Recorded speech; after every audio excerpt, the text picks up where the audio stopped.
The best is yet to come encompasses all aspects of your life and as you move forward. As you enter into your day, it does not matter who you cross paths with and what you do, whether it is in your own home and how it affects your neighbor, or it is at your workplace and how it affects your colleagues. Ensure that you have brought it so that at the end of the day, when they look back at who their high points were, they know that you made your best to make a difference. Fire. Earth. Wind. Water. This is the Elemental Educator. And now your host, Tyler Como. Alchemists, welcome to another episode of the Elemental Educator Podcast. I'm your host, Tyler, and thank you so much for joining our community for another incredible connection. If you're here for the first time, welcome to a place where we redefine leadership and challenge the status quo. For those returning alchemists, take some time to expand our community and share this platform with one other person today. I'm so thankful for your passion and dedication to being better together. Now get ready to let the alchemy of education ignite your passion for learning. Steven is a husband and a father first, but also broadening the minds of today's youth, both in and outside the classroom. A grade 5 teacher and successful YouTuber, slowly understanding the world of social media as a busy man pressing onward into his 40s. Welcome to the Elemental Educator Podcast, Steven. It is my pleasure to have you here today. Hey, my sincere pleasure. Thanks so much for having me. I genuinely appreciate you reaching out. It's great to be a part of something that I think we all could use right now. Some positive vibes and how we can broaden our horizons. It's going to be, I know for a fact, it's going to be an incredible connection because we've already had a conversation for 50 minutes. The people in the background or listening to the show will not have known this, but we have had some tech issues to get going today. But hey, that's okay. We're here. We're persevering. We dealt with some air element and we're ready to move on. And I want to start with the big question, Steven, which is, how did you get to where you are now? You know what? There was an interview on Howard Stern once upon a time, and it was Robert Downey Jr., and he was talking about his road to becoming Iron Man. And he used a word that I had absolutely no idea what it meant, and I reached into my glove box and I scrawled it on the back of a Shoppers Drug Mart receipt, and it was circuitous. And it really, the word is the longest possible route to get to your final destination. I have a long and circuitous route to get to where I am at this point. It was never my aspiration to be a social media personality. It never was my aspiration to be an educator, and the steps that led me on this path certainly had enough connection to get to where I am today. But coming out of high school, I went to fashion school. That was what I wanted to do. It was my passion. It was something that I'm still passionate about, while in the same regard, it did lead me to where I am. The Coles Notes version of it is essentially, I went to fashion school. My mother was a seamstress. My father was the manager of Parks and Recreation, wore a suit every day. I grew up with the knowledge and understanding of what it is to present yourself as a polished individual. Just make sure that you're presenting your best version of you. And so I went and did my education and came out of school, hopefully obtaining a position as a visual merchandiser. I love things when they look great. I love it when they're, well assembled. It garners your attraction and attention, and it's something that I do as a teacher now, but coming out of school then, that's what I wanted to do. I was working for American Eagle Outfitters, and they needed people to go and volunteer at the local library and read to kids. They were a title sponsor for an early childhood reading initiative program, and I got sent to the public library to go read to kids. And so I did. And in that moment, we had kids, they were ripping gas on the carpet. They've got no filter. They're laughing. And it was so lighthearted and innocent, while at the same time, wildly entertaining. And that was when I found the spark. That was the next step on my journey, my circuitous journey to the world of education. I then, at that point, figured out, wow, working with kids is probably going to be a big part of my world, but how do I do that next? So that kind of set me on my path from the world of fashion towards the world of education. And I had to go and get an undergrad degree and then go and do a Bachelor of Ed. And here I am today, and very lucky to be able to get to do so. And good for you for discovering that journey. a rewarding journey and a thankful one. And as you're explaining this, I'm sitting here trying to go, I wonder why he chose this, why he did this, why he went into these things. And you value fun, Steven. It's so obvious that you have a big value in fun. Usually that's closely connected to experience. It's connected to relationships. It's connected to love. But to have a value of fun and to have a value of joy and fulfillment is something very powerful. And we're going to use that to segue into our deeper segment on the earth element, which is grounded moments. 3, 2, 1. Rooted in wisdom, driven by purpose, welcome to Grounded Moments. And to build some momentum here, Steven, we're going to play a game. Okay. This game is called Principles or Preferences. So Okay. I'm going to give you a statement, and all you have to do is tell me if this is a principle, meaning something you live by, no exceptions, or if it's just a personal preference. So it's something you like, but you don't expect from others. Okay. The catch that drives everybody nuts is there's no explanations. It's just instinct. We don't have time to rationalize our decision. Okay. All right. Ready to play? I'm in. Let's go. All right. So principle or preference, a great leader should always lead by example. Preference. Giving credit is more important than taking credit. Principle. Listening is a leader's most powerful tool. A principle. Every meeting should end with clear action steps. Preference. Public praise, private feedback is the best policy. Let's fire that one away one more time. Public praise, private feedback is the best policy. Preference. Character education should be a part of every professional development plan. Principle. It's okay for leaders to show vulnerability with their teams. Principle. A leader's role is to create more leaders, not followers. Preference. You should never ask someone to do something you wouldn't do yourself. Principle. Success should always be measured by the growth of your team, not just by your achievements. Principle. And there we go, Steven. That is principles or preference. We established some firm non-negotiables there. Of course. And some personal style choices. But what we're ready to do is get to what matters when we talk core values. And before the show started, I asked you to provide a quote that resonates with you, that has meaning to you. And the one that you gave is "the best is yet to come." And what I'd like to know, Steven, is where did you get it from and why did you choose to bring it on the show? I remember, okay, we streamed, my wife and I, we streamed our wedding on my YouTube channel. It was a private link. Not everybody could drop in, but in the same regard, we decided, hey, yeah, let's go ahead and let's put it out to our friends. It was COVID. We didn't have the luxury of having a large wedding, so we streamed it live. And I remember at the end of our virtual wedding, we took just a couple of moments to address our guests and the people that were in attendance. And we spoke, obviously from the heart, while at the same time, I just remember at the end of it, we've gone through such a shift, and not of hardship, but at the same time, we've worked really, really hard for years on end and been thrown curveball after curveball. And that resilience that had come from that, I couldn't help but think, wow, we have crossed so many life accomplishments off of our list, finding each other, tying the knot, and the next step was kind of unknown. What comes next?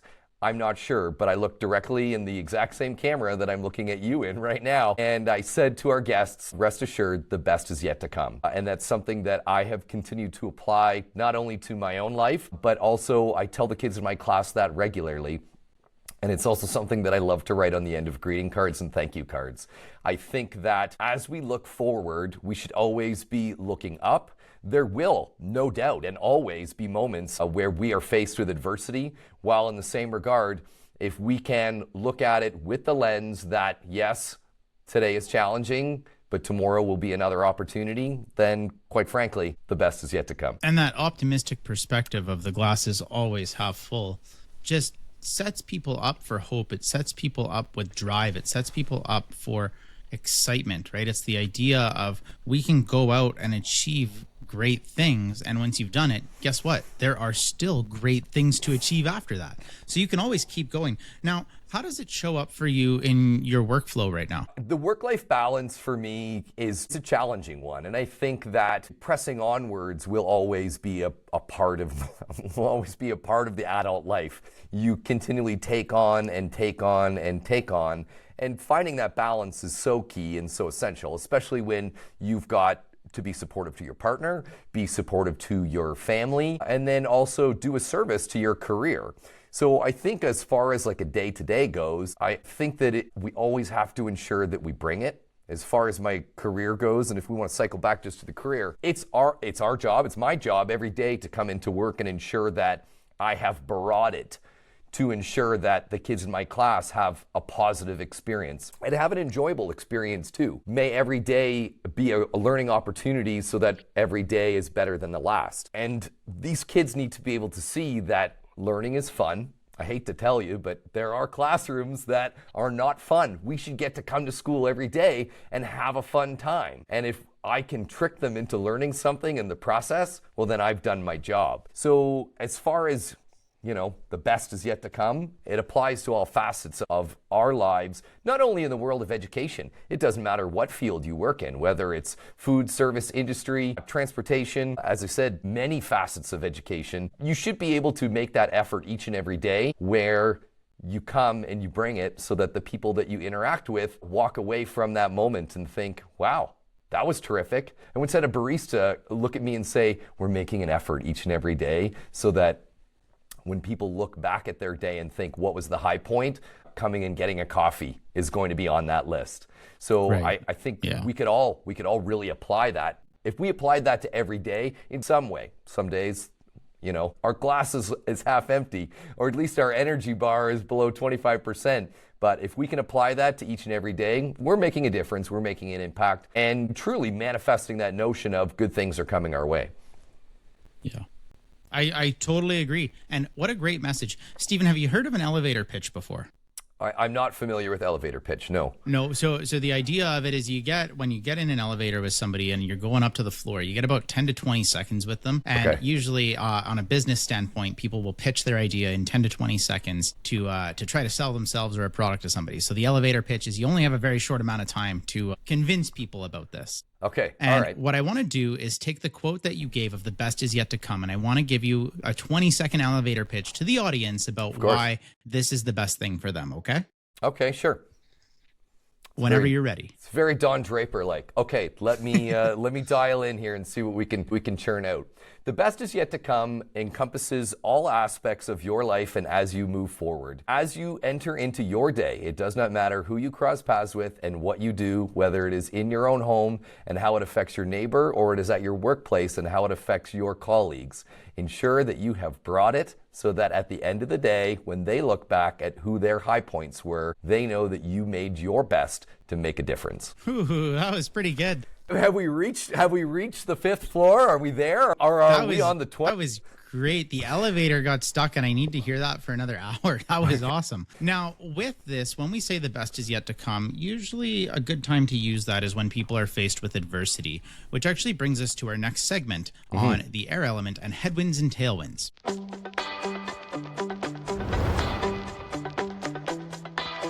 Through storms and surges, discover the lessons from headwinds and tailwinds, where we focus on the challenges that test us and the forces that help us move forward.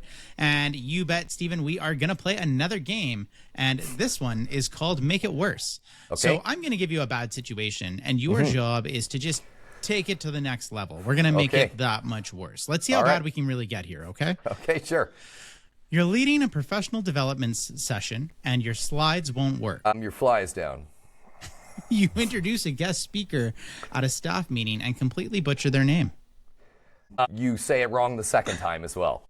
Brutal. You send out an email about a new initiative, but you accidentally attach your grocery list instead. You send it to the children's parents instead of your colleagues. And then you get a bunch of groceries at your school. That would be actually maybe a good thing. You're asked to share a leadership story, and your mind goes totally blank. You begin to ramble and go on and on about your high school girlfriend. You start a motivational speech and the microphone dies halfway through. You also have bronchitis. You ask for feedback from your team and all you get is crickets.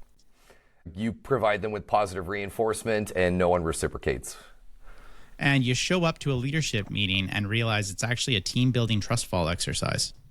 It's on a long weekend. There we go. So that's some adversity people have to face. It definitely causes some anxious moments for me thinking about what could happen. But that being said, I want to relate it back to you here, Steven, and let's set the stage. Can you share a time when you have faced significant adversity?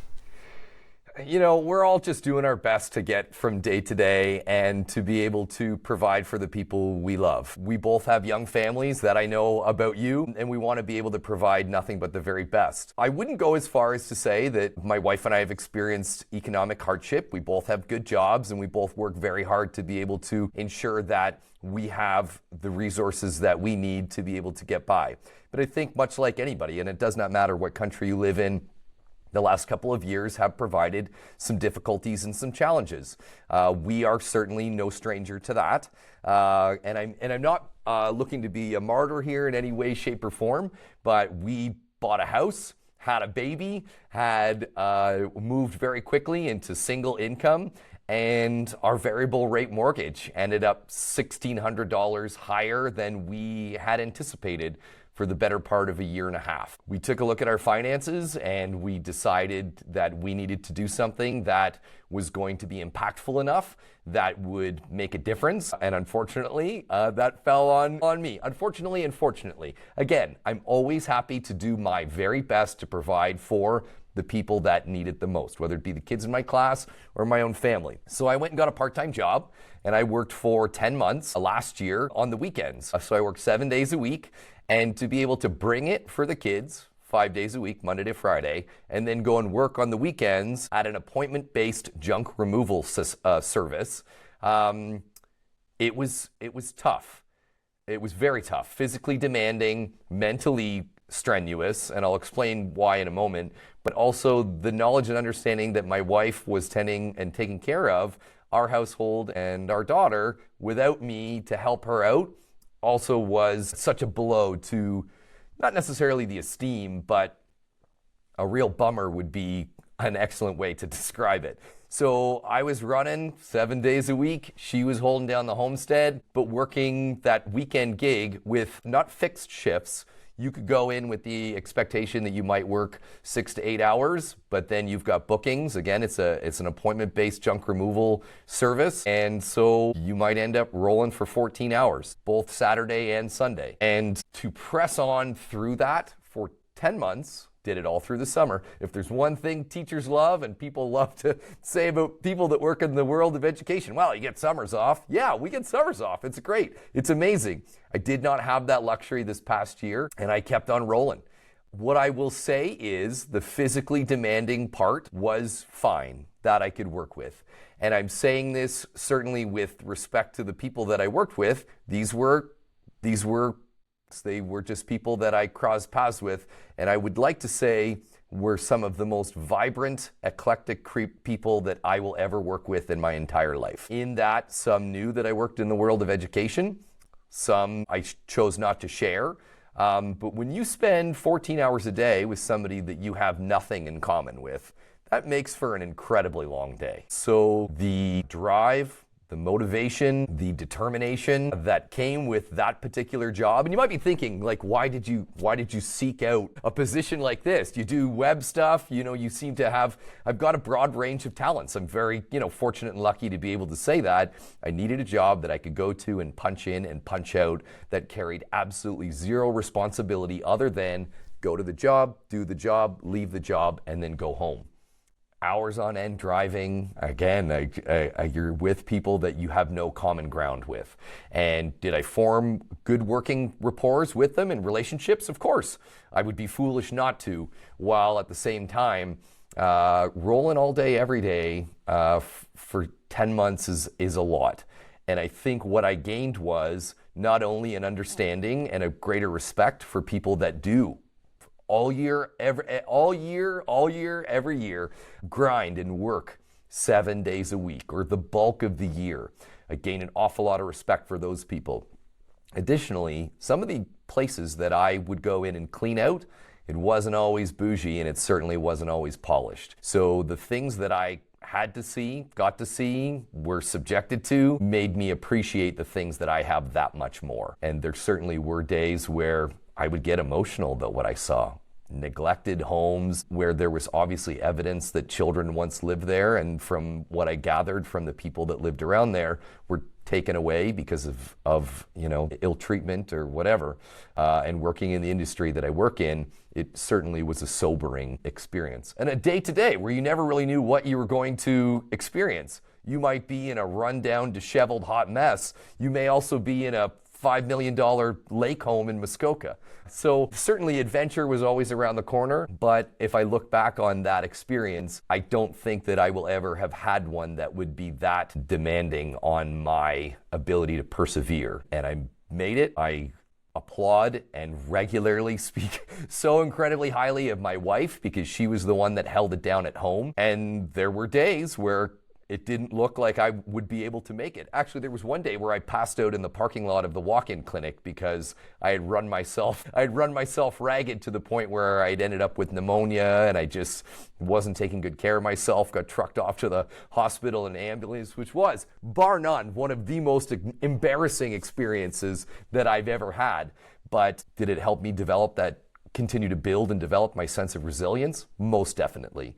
Will that provide me with the lifelong skill of time management? Most definitely. And will I work harder moving forward than I ever have to ensure that I probably don't have to do something like that ever again? For sure. But I also am very lucky to have had that experience because certainly everything that we do on our day-to-day basis, not only as educators, but just as adults, helps form the people that we are today and help grow the people that we will be tomorrow. Thank you for sharing, because that in itself could be an entire episode where we're just addressing and having a conversation around this experience and where it came from. It's rooted actually in another value that we haven't talked about yet for you, which is family, right? You were doing things for your family, you doing things for your partner, doing things for your kids. And that's a very easy motivator for us when we have a high value of family, because it makes going through those difficult moments tough. And like you said, you could have chose to not build good connections.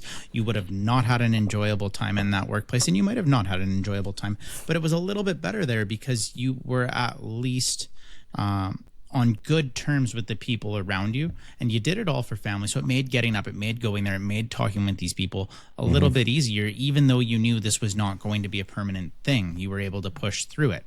Now, I think I know where this question's going to go, but everybody does need an anchor to stay grounded through these adverse moments. And looking back, what was yours? I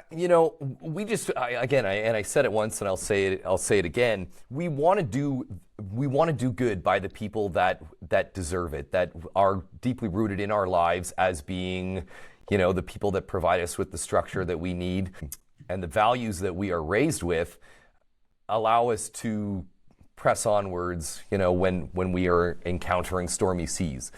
Mrs. Saad is one of the most supportive people that I will have ever met. And there are people that find out that we actually work at the same school. And there are people that look at me and say, oh, wow, that must be a lot. You work with your partner. For the number of times that I see her through the day, it's not in great abundance. We teach similar grades, but we don't teach the same grade.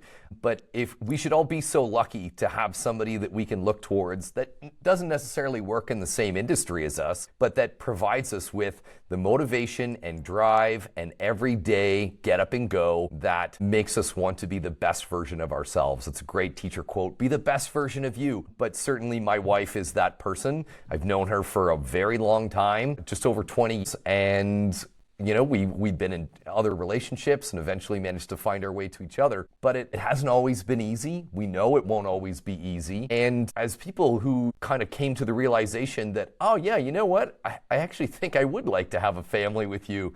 We weren't always on the same path in life where we thought, maybe we might want kids. We're very lucky that we met in the same spot, in the same place, because otherwise, that could have been an issue in terms of our own relationship.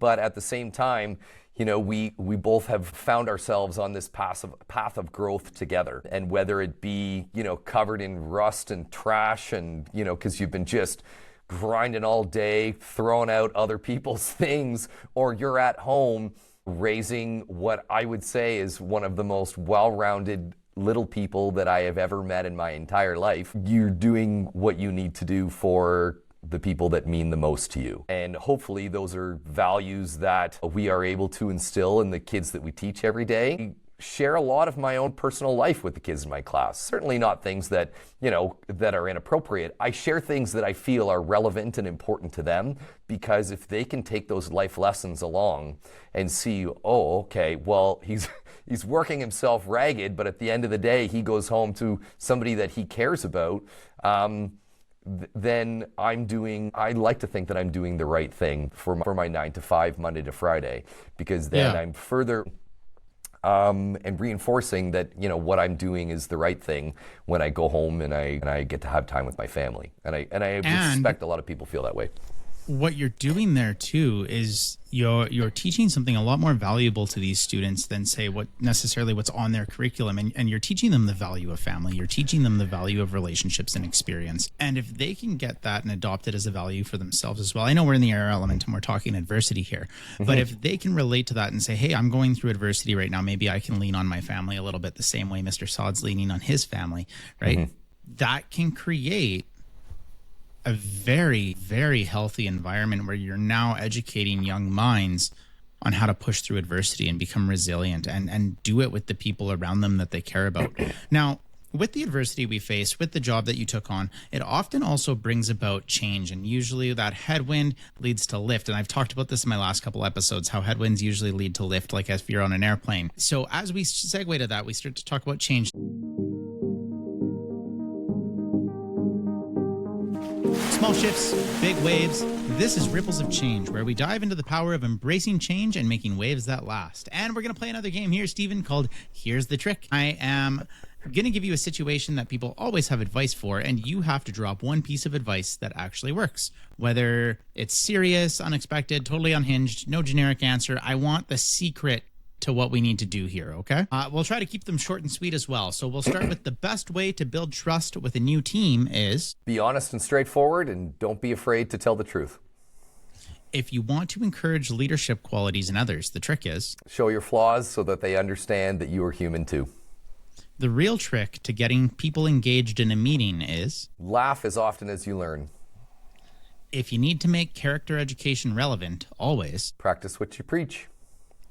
The fastest way to build a culture of respect is... do right by the people that are around you, so hopefully they will have the opportunity to do the same in return. The key to keeping your leadership skills sharp is... Live, laugh. If you want to influence change without stepping on toes, the best approach is... Have honest conversations. And the easiest way to lead by example without burning out is... Do things that make you happy. There we go. Some pretty good tips there, I would say, Steven. Definitely some things that we all try to practice moving forward. And speaking of change, what is a recent change that you have embraced or led? I'm building this social network, and I have found that I was always very focused on YouTube. YouTube was my thing, and it's my thing that I make money on. I don't make a lot of money on, but I'm learning how to grow that platform. But in terms of change, I decided that I was going to have to broaden my horizons. And I'll be straightforward and honest with you. I'm not young, I'm not hot, and the things that I have going for me, a lot of 40-year-old dudes have also going for them. So I have begun to grow my platform by embracing other platforms. So as much as I've spent time on YouTube, I also post sometimes similar or expanded content on Instagram, on TikTok, and occasionally on Facebook as well. And by doing so, it has created engagement. And as far as engagement goes, everything has kind of funneled its way back towards the YouTube channel, which was my original focus in the first place. So by going in, like, follow, comment, all that stuff fuels your own algorithm. But when you start to go in and you're engaging with others, and I am mostly engaging with, it seems like, female educators. I don't find a lot of fellas that are doing what I'm doing. There are some, and there's some great ones out there. But in the same regard, I'm going in, and in doing so, I'm learning a lot about how I can adapt and polish my craft as well. I had mentioned earlier that I have a formal education in fashion communications. There's not a lot of cool ways that a balding, graying, visually impaired, a man in his 50s can go ahead and do fashion in his day-to-day postings. And Hey, listen, I'm doing my best, but I'm having to get creative and find new ways to be able to showcase and highlight the things that are important to me and the things that I want to do.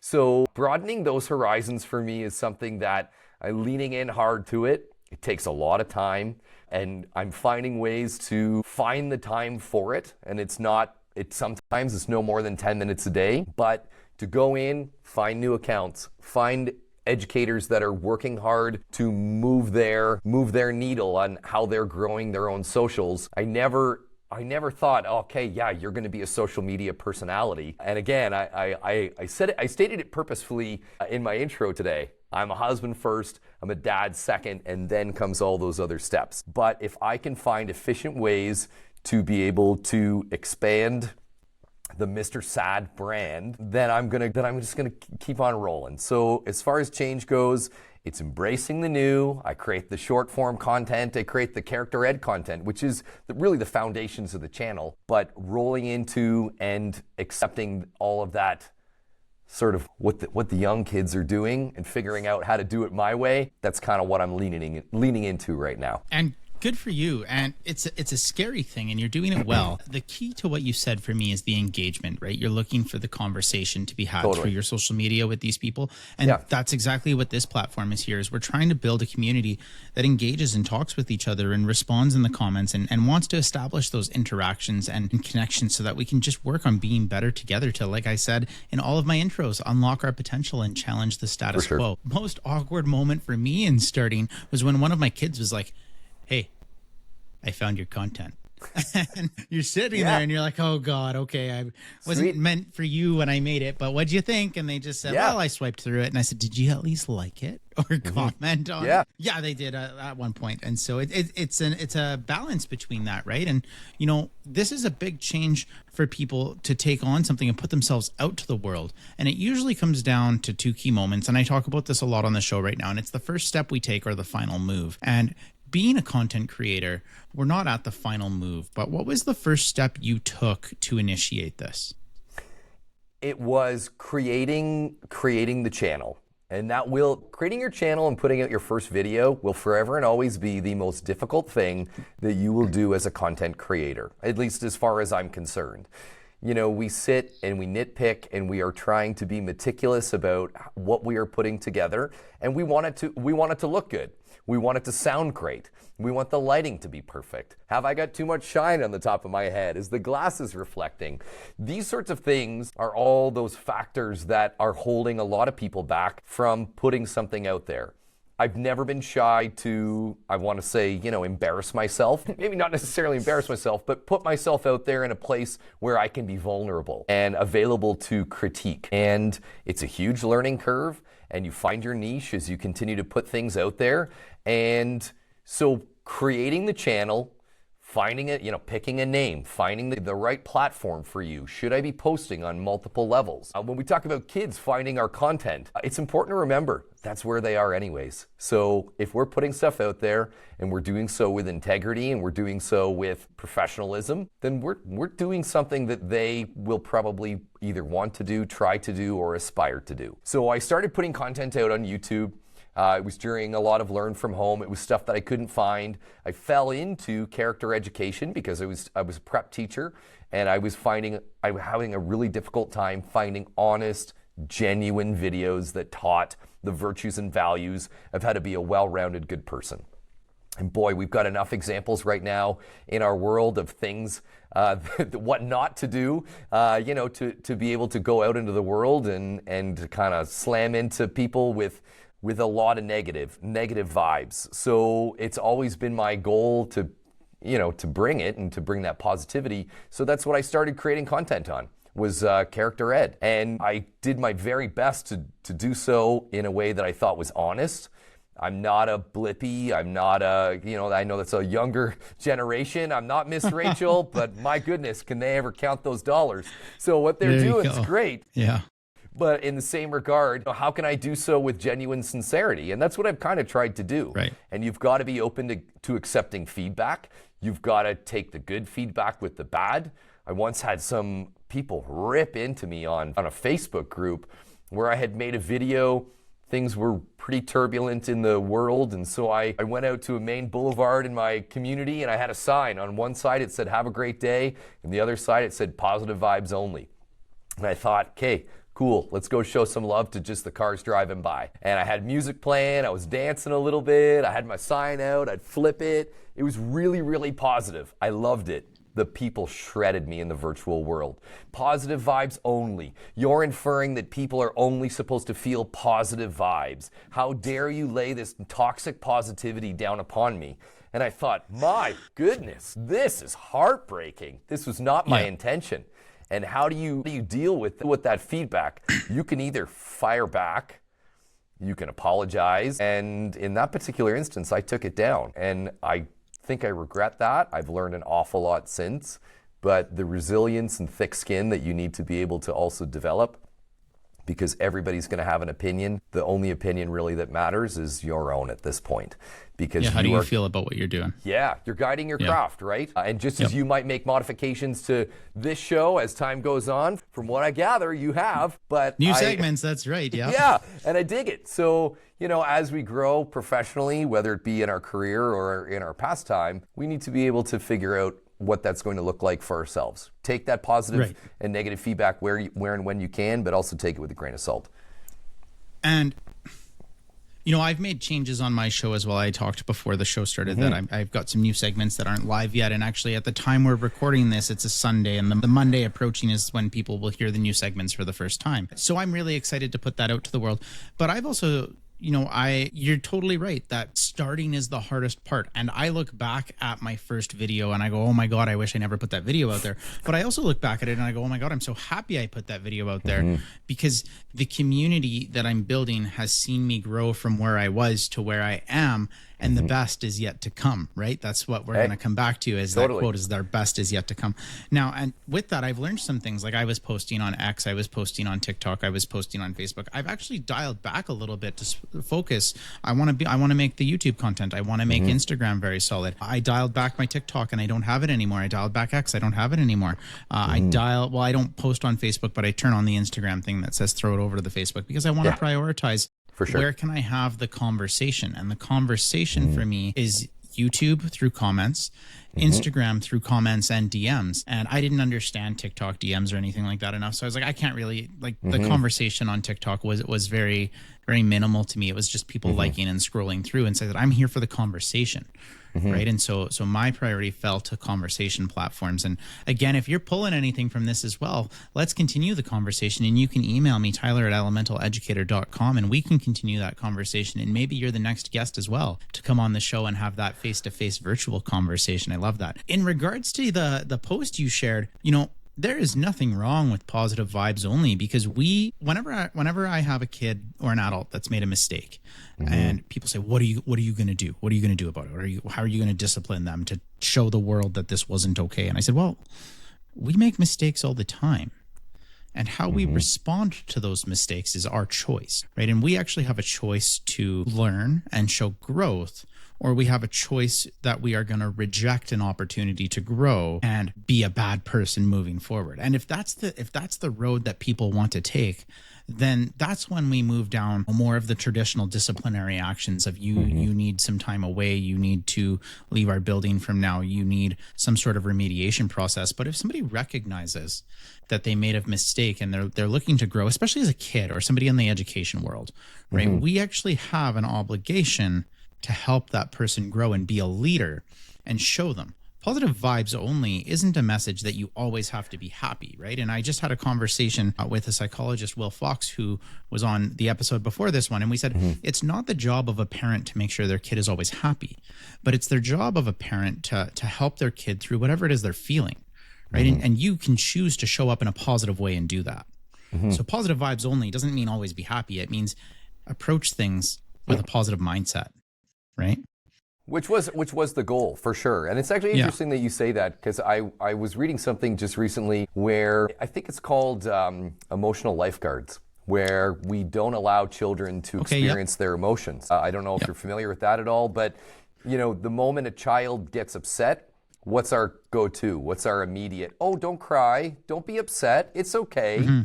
And all we're doing is we're teaching young people that emotions can be bad, emotions can be scary, and that we should only steer towards the best kinds of emotions. But when we allow them to experience and to feel, and we sit with them in their emotion, sit with them, be with them, provide them with your physical comfort by only your presence, or your comforting presence, their ability to develop those emotions, and particularly complex emotions, improves over time and over age, and allows them to really get to experience something that may even be beyond their years, if only for the fact that we're allowing them to experience it. But when we jump to and we put the blinders on and we try and redirect, because it's awkward.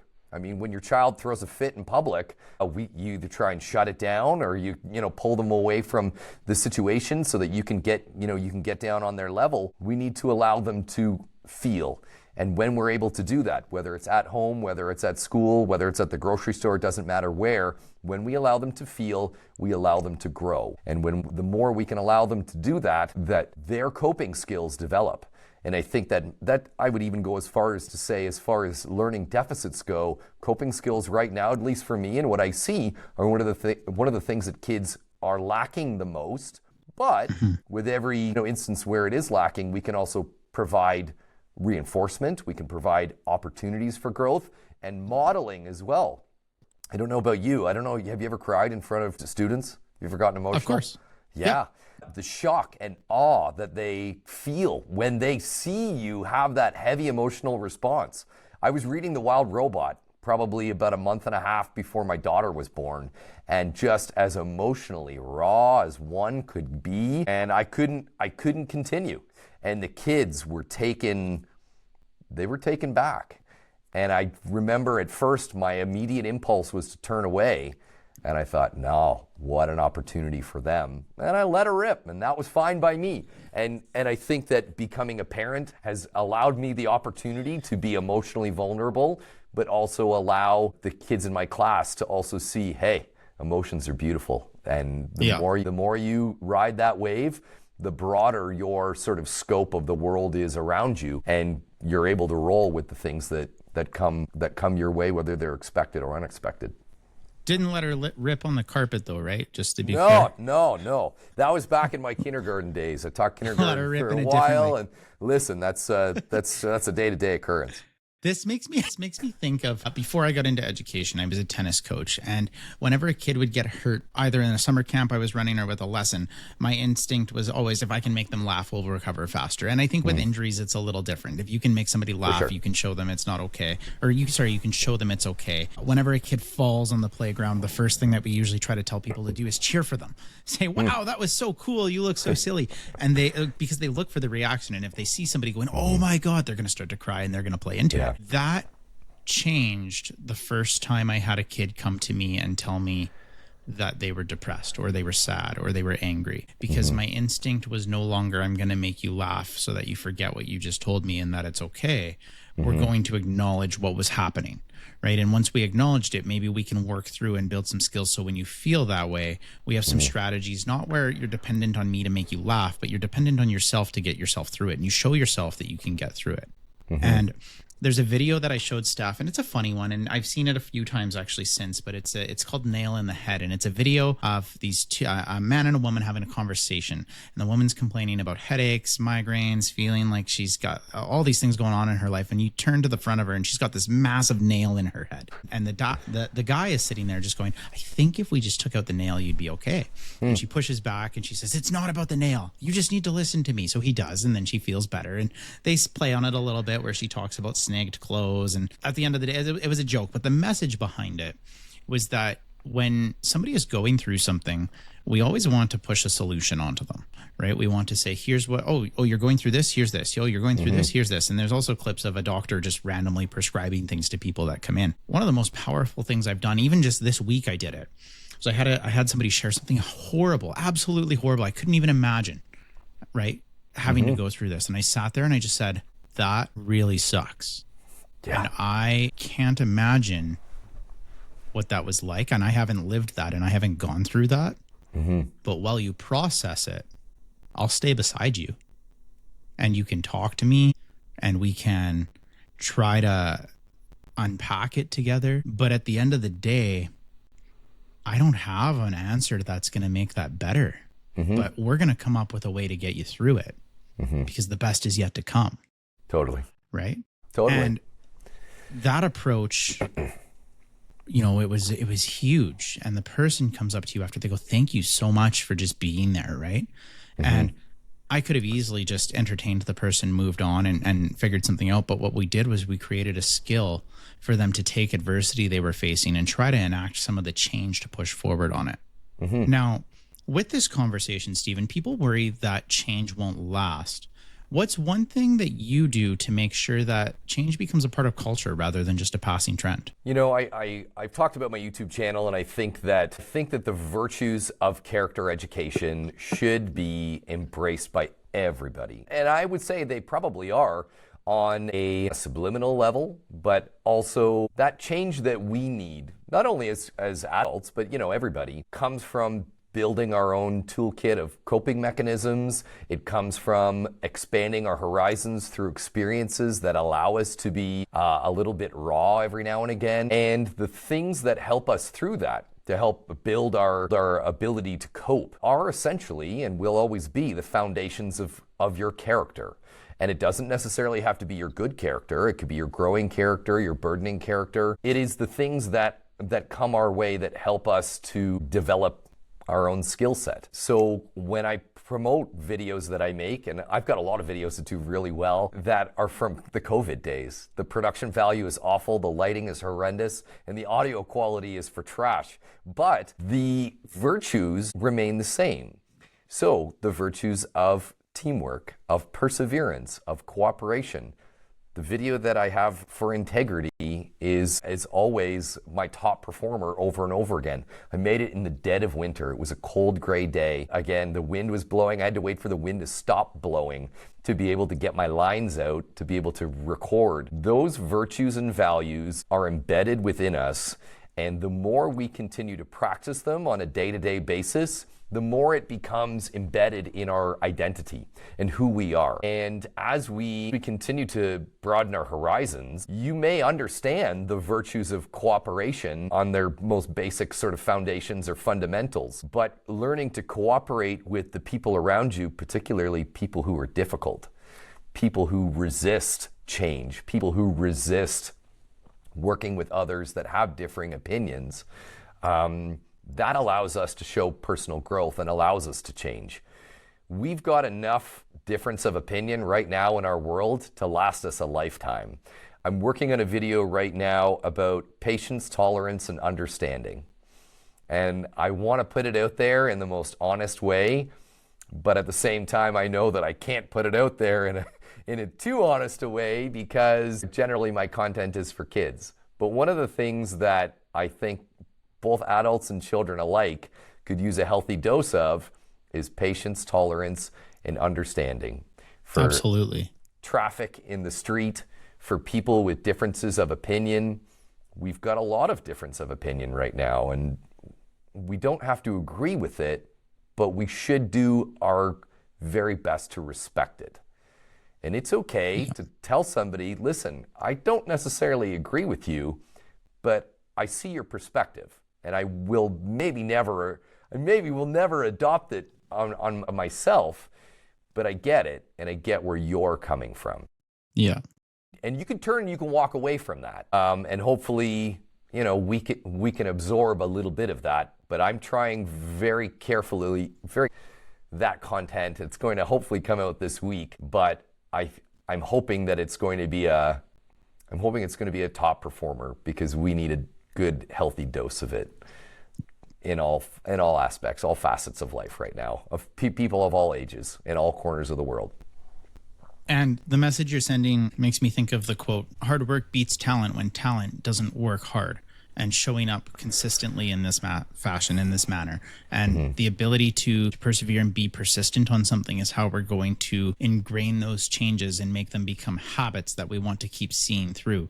And so when this video comes out, send it my way. We'll get it distributed on our end too. Thanks. We'll make sure people like it. So I know I, for one, am excited to see that come out because it's a very good message, and I'm excited to share that message with others because it's a good message to share. Now, You did talk about we have to recognize that some of the things we say people won't accept, right? Some of the things we say and do people don't want to buy into. And that's a bit of adversity, but it's also leading to bold decisions and action that we take, which brings us to our last elemental segment, the fire segment, which is spark or burn.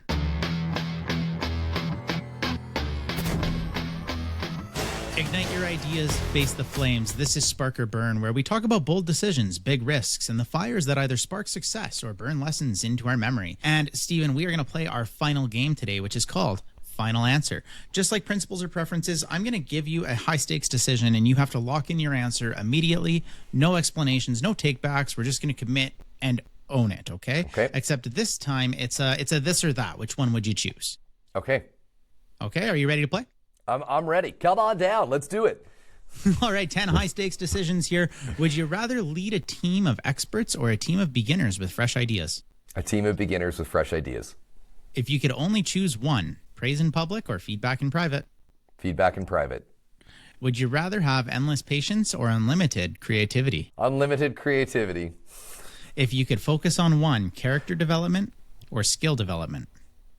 I mean, I'd probably be doing myself a disservice if I didn't say character development.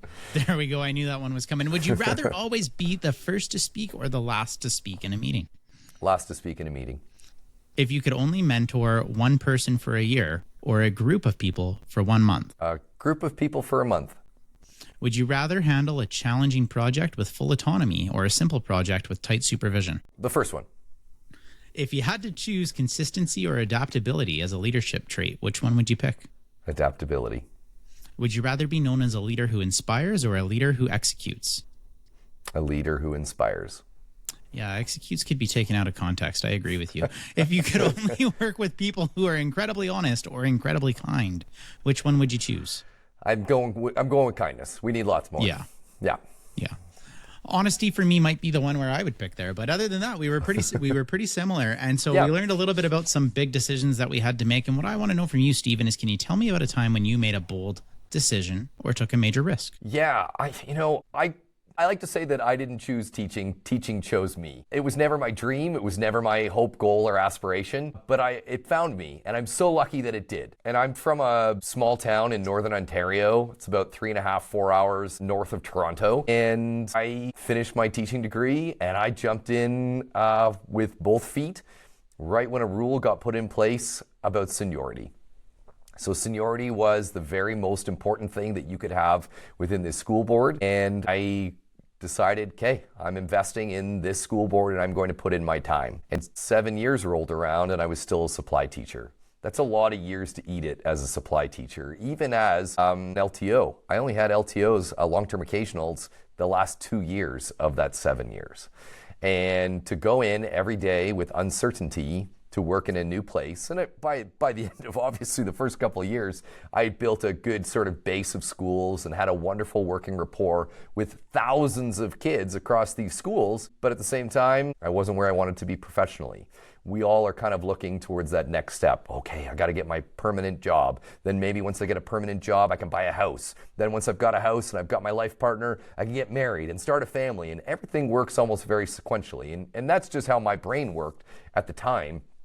And certainly not that our worlds need to run on a checklist of things, but that's where I was at the time. So I had invested 7 years in a school board and I was still spinning my wheels. And they had actually closed 3 schools into 1, 3 schools into 1, and 3 high schools into 2, making the number of positions that were available significantly, nil. There was nothing. And you'd always hear over and over, if I could hire you, I'd hire you. Well, you can't. So I took a leap of faith and moved. I tested out 2 school boards to see which ones were in growing communities, and I moved to a new city that was growing, and I started again, and I started fresh, and I did so with faith, but I also did so with reluctance. 7 years is a lot of seniority to build only to walk away. And from what I gather, another 3 years probably would have taken me to get a permanent job, and I wasn't willing to wait that long. So we moved to a new town. I had the support of my wife. And so that was, all I needed, my wife and our dog. And I hit the school system with 7 years experience and the drive and determination of knowing what I'm doing, knowing what I want, and knowing how I'm going to do it. I visited 25 schools in the first week of school, and I dropped off not business cards, but postcards that said lesson plans with premium delivery. I was dressed like the UPS man. I left posters in people's staff rooms. Posters. I've got a graphic design background. I'm very lucky to get to do stuff like that. So I made posters that said, ask not what your classroom can do for you, ask what Steven Saad can do for your classroom. It was very sort of Americana, stars and stripes. It was beautiful. And I left posters in classrooms because I wasn't willing to waste one single day not working and doing what I love. I also wanted to try my very best to expedite that process and be able to find permanent work in my new town so I could get on with my life. And within, I think it was about a year and a half, maybe a little less, I had locked in that permanent job. I had found what I wanted and had been looking for a very long time. But at the same time, without packing up every one of your belongings and moving to a new community, I almost find, and I want to say this sort of in a guarded way, I find there's a lot of fluidity right now with younger people and their sort of, I'm going to move and I'm going to bop off to this location. I might live in a van and take pictures for a year. These risks to them may not seem too high as youth. But as somebody who's struggled and really tried for a very long time to get it right and then finally did, I'm very lucky that it went that way. But you are the architect of your own success, and how you are willing to line up your ducks in order to make things work it's going to be up to you and your hard work. If we're just sitting and waiting for opportunities to come knocking, the streets are pretty empty. So get out there and hit the pavement and work hard. Earn what you want. You can do it. You can do anything you want, but you must earn it. And I think that that's, again, a virtue and a value that I follow each and every day. There's been a theme in the last dozen recordings I've done about betting on yourself and doubling down when things get hard. And to hear the root of why you chose to leave where you were and go somewhere else, it was a bet on yourself. It was a recognizing that you contribute more value than what was being provided to you on, and to seek out the best and to level yourself up and to challenge that status quo. You unlocked some of your potential in doing so, and you gave people around you permission to do the same, and you created an environment where people were proud of what they were doing, excited about what they were doing. And when you get people, like we said, laughing and having fun, that's where consistency comes in, and it's something that you can do for a sustainable amount of time. So glad to hear that as well. Now, when you explained it, you did so well, and you make it sound so easy to just uproot, move, settle in, go and do this. That is a hard thing to do. It does take a lot of energy. It does take a lot of time. It does take a lot of dedication and planning with intention. What is an action that you can give as advice for the people listening that would help them in making those bold decisions and putting them forward? It's setting yourself up by doing that research and gaining the knowledge that you need to before you go, before you make that step. There's a certain preparedness of people my age that hopefully they go into circumstances and situations with the ability to speak confidently, to be able to accurately make connections that are going to set themselves up for success, and being able to anticipate what is going to come their way because they've done their due diligence. They've done their background knowledge, so that when they go to be able to speak or make that move, they're able to do so with confidence. And I think that that's a virtue and a value that a lot of young people could probably put that in their pocket and use that to their advantage. But you should always enter a situation with a strong foundation that you can speak with confidence. It took me 2 interviews to get on with the school board that I work for now. And I would actually say that I was running myself too hard during the first interview. The second one, I eased up. I used some proper talking points. I actually made some personal connections, did a little name dropping. I had found some people that I could make connections with so that I was successful the second time around. again, things aren't necessarily meant to be easy. If they were as easy as can be, we would all be doing them. Making shifts from one geographic location to the next, again, no easy task. But if you can do that and be able to go in and hit the pavement and hit it running, then I believe that you're ultimately going to be able to find a greater level of success than those that, wait for opportunity, go in and haven't done their research, haven't done their reading, and that can apply to anything. It would be foolish of me to have come on here today and not at the very least listen to a couple of shows to be able to gain some insights as to what we'd be talking about today and also what type of person I'm chatting with. We're strangers, but at the same time, since our technical difficulties until right now, this has been a very natural conversation, and I think again, we understand the people that we are, figure out who we're working with, and you've ultimately set yourself up for success. At least I tend to hope so, or think so. Yeah. Well, first, thank you so much for sharing. I agree. The scary thing about when I started this was I was like, man, I am gonna talk to strangers, and I was told to never do that as a kid, but I'm going to do it as an adult, and we're going to see where it goes. And it's been amazing, and I get the incredible lived experiences. The hardest people I find talking to right now is the people that are close to me and the people that I know, because it's a lot easier to hear a story for the first time and be very excited about it and want to know more and learn more. Now, as we do that, like we just talked about, we build that foundation of connection, and there are experiences that I can pull from your story and apply to myself. And there's experiences that you can pull from all of the stories around you and apply them like you did in your interview. Mm-hmm. And the whole goal of this is I hope when people listen, right, they are pulling something from it that they can then take and start to apply. And so again, if you are pulling from this, I'd love to hear from you. Just let me know. And with that, we're going to go to our last segment here, Steven. This is a shorter one, and I don't have a little cue jingle thing to play for this one yet. It's coming, but this is listener questions. And so on my social media, I just put out a post that says, hey, we're having people on the show. If you have questions for us, let me know and I'll address them. And you can give an answer, I can give an answer. We can see what we can do to support these people in the questions they have. Okay. Mm-hmm.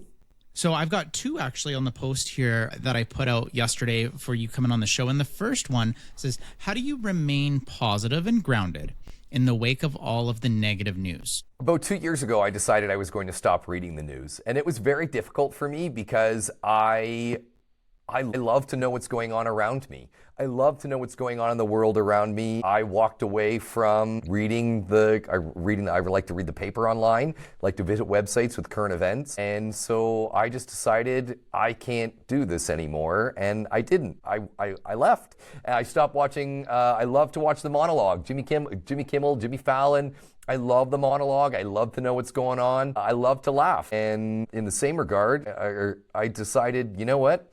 I'm going to manifest my own happiness, and I'm going to take a giant step back, and I think I need to focus on what is most important directly in front of me, stay goal-oriented as to what my goals and aspirations are. And so I've kind of replaced dialing into what's going on in the world with my own interests, my own focus, my own thing I got going on. So I've poured a lot of heart and soul into my own content, my own social media, building my following, building my audience, and making meaningful connections along the way. Sitting and chatting with you today is significantly more meaningful than any news article I probably could have read in the last 2 years. This means that much more to me, I think, as a result.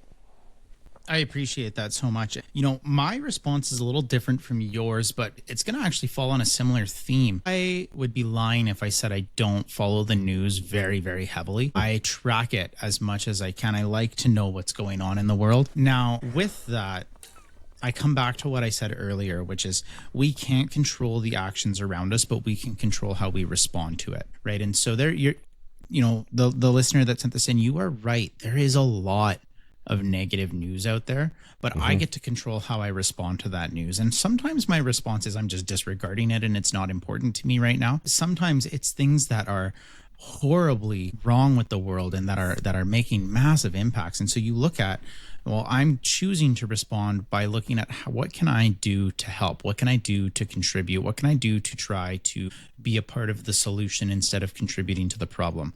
And so sometimes that leads me down rabbit holes of actions, donating somewhere. Sometimes it leads me to talking to other groups or finding somebody that is experiencing that I can actually try to bring on the show and share a relevant story to that situation, just to raise awareness. Most of the time, it leads to what would I do in that situation and how can I control what I want to do? So again, two pieces of advice there. Either completely turn it off and ignore it, which is a win in itself because there's something to be said about our access to news. And there's something to be said about in today's technological world, what information do we have within seconds at our fingertips that you go back 50 years and you wouldn't even know is happening, right? And people were fine 50 years ago and they're fine now. And we kind of do it to ourselves. And so you can block news networks. You can choose what you want to see, but you can also choose how you respond. For sure. I don't know if you want to follow up to that or if you're ready to move on. Yeah, I guess just the end note is I want to let it be known. I didn't like walking away from the news. I genuinely enjoyed it. While in the same regard, you know, if I am, and you're right, in every way, actually, if you are the one in control of how it is affecting you and how it is impacting you, then you should be able to take what you can deal with. My therapist calls it the window of tolerance. I think he'd be thrilled that I'm actually bringing it up. So, you know, what fits within your window, what's above it, what's below it, and my window is pretty small right now, and I'm fine with that. But at the same time, I'll venture back someday. I miss being in the know, but at the same time, I'll just wait for maybe a more positive charge to come along. Totally fine. Next question, maybe not as deep as the first one here, but it says, what do you do that makes you happy? Oh, I mean, just on a day-to-day, I try and go to bed really early. So I love to go to bed at like 8:30. It doesn't always happen. I enjoy it very much. I have a young child, so sometimes that can also impact when and where that's going to happen. My day starts early, so I'm up usually around 4:30 and at the gym for 5. And the winter, this winter that we have lived through, at least in Ontario, has been absolutely brutal. So my ability to get outside and get fresh air has been really challenged. I love to run and have outside time, and I just haven't been able to do that. So a little bit of workout has been important. I have an art background, and I love to draw. I love to paint. I don't have a lot of time for that, but I doodle where and when I can. I love to draw with my daughter. My wife took a picture of us not so long ago, and she said to me, "It's been a while since you've made some art. It's been a while since you've sat down and drawn." And so I like to be able to do that when I can. I'm hoping in the future I'll have more time for that. I also love carpentry. I don't have a functioning wood shop right now. We moved a couple of years ago. I had a wood shop. I don't anymore. So it seems like the things that make me happy kind of are getting smaller and smaller. You know, the hours in the day are less and less. My time that I have to be able to devote to either making artwork or building furniture, I don't have a lot of time for that right now, but they're still in there and they're still rattling around. And I exercise those creative outlets, obviously, in other ways. And you will see that on display regularly. Also a great answer. You know, what makes me happy? So many things as well. First of all, this makes me happy. Running this show, getting to do this, exploring into something new. I get very excited about change. I get very excited about new things. And when I have an opportunity to talk to somebody new, almost every time I have a guest, it's driving me towards wanting to keep doing it because everybody has a different story. Everybody comes from somewhere different and everybody's unique. And to hear that and apply it and get to share that with the people listening, you know, that's something that's really exciting for me. After this is done, I'm going to do something that makes me very happy, which is go up and play with my kids. I get to go outside potentially. We got some nicer weather. I got to go do some art as well. I've been told I'm lacking in the art department. So we have to maybe address that here. Absolutely. Surrounding myself with my family is something I always like. Now, if you asked me this question before my family, my answer would probably be similar as to why I spend time with my family, which is I do things that make me feel good, right? So whether it was the gym or whether I love to go to the tennis courts and play tennis, or before my family, I had no problem turning on an Xbox and playing a game with my friends. The fun part wasn't the game itself. It was the headset conversation with my friends that I never got to see because we lived in different places. And so the connections make me happy. I love making connections, and that's what everything came back to there. So hopefully that gives some good insight. And Steven, it's been a pleasure connecting with you. How can our audience get in touch or follow you more if they're interested? Well, I mean, you and I you DM'd me on Instagram. That's a great way to do it. Just shoot me a message if you'd like to collaborate on something. I have had nothing but a delight with this today. So, if you've got something or a project in mind, I'm always looking for something new and something to come down the pipe. So the Mr. Saad Show, that's Saad with 2 A's, and not happy, but Saad, on Instagram is where I'm at. You can also follow along on the Mr. Saad Show on YouTube. Similar content as well as long form content as well. And if you want to give me a like, follow, and a share, I'd always appreciate it. So that's where you can find me.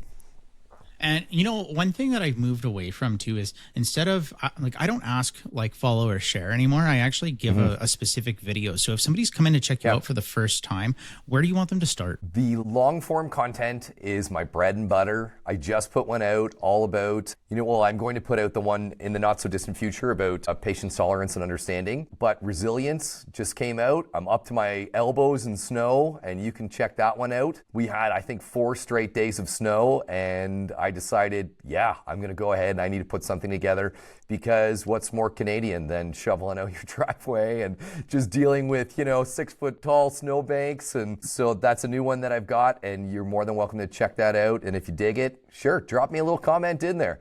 Tell me how long you think it took me to shovel my driveway, because I'll guarantee it took longer than you and I would both hope.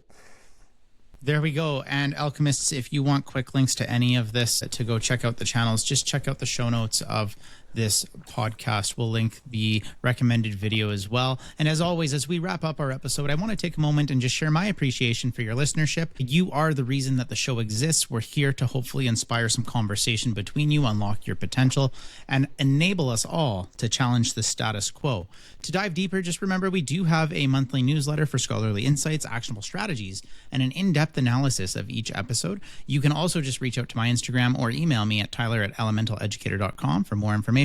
And Steven, thank you so much for taking time out of your schedule to connect, collaborate, troubleshoot some technology with me, and empower us all through your lived experiences.